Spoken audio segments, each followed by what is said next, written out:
We're 1 month away from getting more details about the Switch 2, but more importantly, the new Mario Kart game that was teased in the reveal trailer. While some people have described what they would like to see in the next game or even make predictions, I want to discuss what I'd like to see from a competitive standpoint. So let's dig in. One of the main things that drew me away from Mario Kart 8 Deluxe was the way online interactions and lag in general worked. A video by Shortcat describes two different modes of online interactions, being attacker priority and defender priority. To sum it up, with attacker priority, if I hit you with something on my screen, you'll be hit on your screen. While with defender priority, if I hit you on my screen, you'll only be hit if the item hits you on your screen. In Mario Kart 8 Deluxe, items that you throw use defender priority, while items that you trail use attacker priority. Attacker priority for trailed items causes lag trails, which occur when on my screen, you may be moving around randomly and somehow end up hitting my trailed item. But on your screen, you might have been in a completely different line the whole time and end up getting hit anyway. In the next game, defender priority should be utilized for all item-based interactions. However, one fix from Mario Kart 8 Deluxe that should be made is that if a thrown item doesn't hit you, it shouldn't disappear even if it looks like it hit on my screen. In regards to lag in general, Nintendo should seriously consider using a dedicated server for this game, since we're about to see 24-player races. Currently, Nintendo's online games utilize peer-to-peer connections since there aren't that many players playing at one time. In the cases of Smash and Mario Kart, we have seen many instances of unfavorable conditions in the online space. With Smash, you typically get input delay and even random stops in your matches. With Mario Kart, while your inputs aren't affected, the racers around you are mostly flying around if you're in an international room. There actually is a game that uses a dedicated server in the Switch's current library, F-Zero 99. It only makes sense for this game to use a dedicated server because 99 direct connections to other players is just a recipe for disaster. In my experience playing this game, I haven't had any bad matches and have not seen any instances of really bad lag. Now I know there's a lot more happening on the racetrack in Mario Kart than F-Zero, but it still makes so much more sense to use a dedicated server for this game given how the online currently looks. I've had my fair share of experiences with both Mario Kart Wii and Mario Kart 8 Deluxe, and one thing that I always compare is the item system. Both of these games have their positives, but they also have very heavy negatives. For the side of Mario Kart Wii, the lightning bolt is so powerful that two players drive backwards in competitive matches for the sole purpose of getting it for the team. In Mario Kart 8 Deluxe, there are bagging tracks where the races look something like this. Both of these outcomes should be avoided because after all, this is a racing game and I'd like to be going forward for the most part. Seeing a hybrid between these two systems, that is, position-based items from Mario Kart Wii and distance-based items from Mario Kart 8 Deluxe would be pretty neat. However, some items need to be limited. For example, I believe that way too many stars were possible in Mario Kart 8 Deluxe, but I also believe that more than one shot can play at a time would have been really cool in Mario Kart Wii.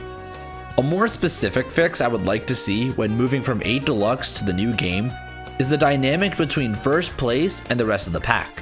While the player in first place currently has access to bananas and shells or even bombs and horns, second place pulls a lot of red shells with just a little bit of distance. To improve this dynamic, first and foremost, bombs in first just should not be possible. It's pretty ridiculous to drive behind first and suddenly be backed by a bomb in a tight space when I can't even avoid it in some instances.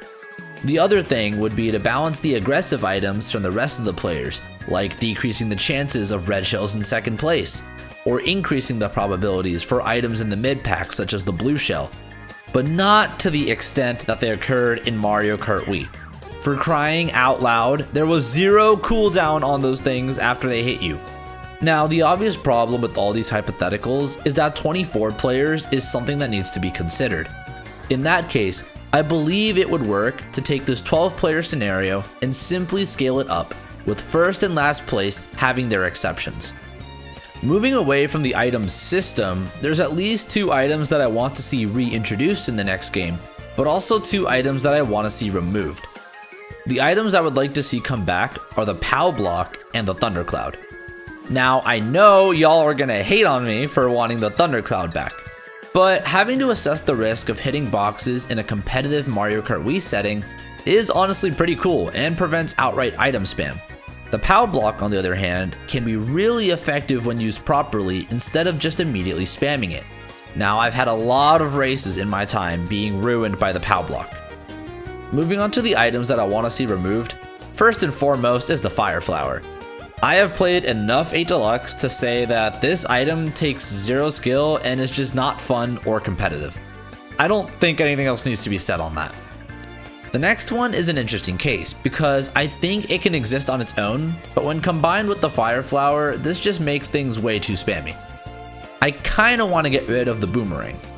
While this item has only 3 throws in comparison to the many given by the Fire Flower, I think it'll definitely work a lot better given the surely bigger tracks in the new game to accommodate for more players on the racetrack. Mario Kart 8 Deluxe's late stages improved on this a little bit, but this issue still persists. That is, in competitive lobbies, players will often be using either the exact same or similar character vehicle combinations. In early Mario Kart 8 Deluxe, time trials showed some balance, with Waluigi Bitty Buggy being used for a lot of tracks, while baby characters would be used on the other tracks. This was because some tracks favored the baby character's mini-turbo stats, while others favored the heavier character's speed. In an online sense, some of these boosts ended up being irrelevant for competitive play, which is why we always saw Waluigi on the Wiggler in the early days. That, and he provided the most visibility around you out of the characters in his weight class. In the current meta, there are a few characters that share the best stats, but people typically flock to Yoshi. So, what I'd like to see in the newest game is for vehicles to not only add to your overall stats, but also remove some. For this, let's assume that baby characters will continue to have boosted acceleration and handling, heavy characters have boosted speed and weight, and medium characters are still a middle ground. A baby character will need more speed and weight to contest with the middleweight characters, but their added acceleration might make them broken compared to the middleweights. To compensate for this, vehicles that add extra speed and weight could also take away some acceleration and handling. Looking at heavy characters, let's say a heavy character needs more acceleration and handling to compete with the other weight classes.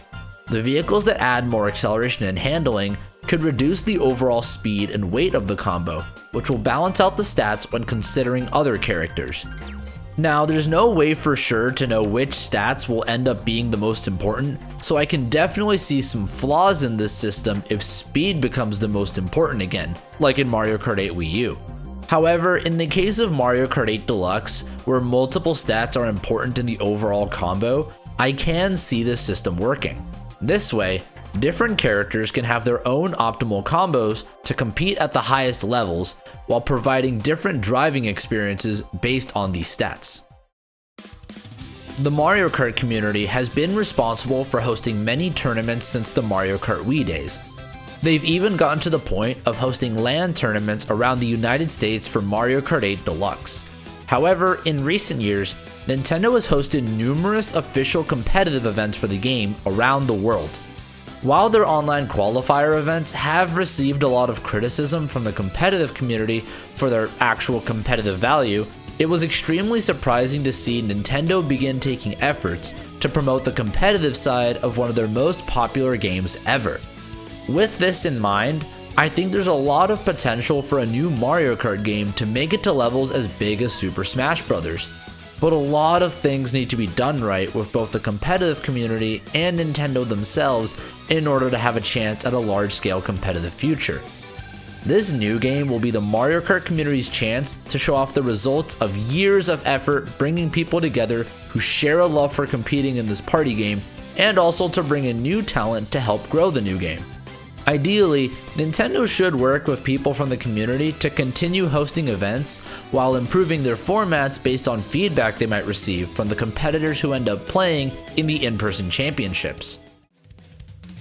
Since Nintendo has started showing more focus on Mario Kart's competitive side, it would be really cool to see some sort of competitive features in-game so that we can get official metrics rather than continuing to use the ranks in Lounge.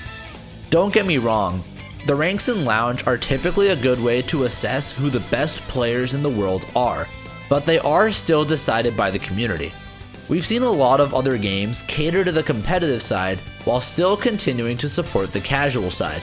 In Smash, you can get characters to Elite Smash and play against other skilled players using competitive rule sets that are agreed upon. Splatoon 3 has ranked matches where you climb up the ranks from C- to S plus 50. Most recently, Super Mario Party Jamboree has also incorporated a pro mode to their online play, which introduces unique rules compared to the typical play of Mario Party. Seeing this type of different rule set online would probably be the best way to separate casual and competitive play in a Mario Kart game as well, since they are typically perceived as party games. The option to play in a pro room could be separate from worldwides and regional races. Diving deeper, if the tournament mode makes it into the next game, perhaps further customization of rules can be incorporated, such as track bans, character bans, vehicle bans, or even custom item sets suited for competitive play, a feature that didn't see much experimentation in 8 Deluxe. There are a lot of possibilities for Nintendo to explore with a new game, but taking inspiration from the concepts that have already been implemented gives them a good shot at increasing competition. Overall, this new game is going to open a lot of doors for Mario Kart fans, both casually and competitively. It'll be interesting to see what direction Nintendo and the Mario Kart community take to maximize the potential of a new game and a new player base. Let me know your thoughts in the comments down below, and if you like this video, be sure to give it a like and subscribe to the channel for more competitive content. Thanks for watching everybody, and I hope to see you on the racetracks in the next Mario Kart game.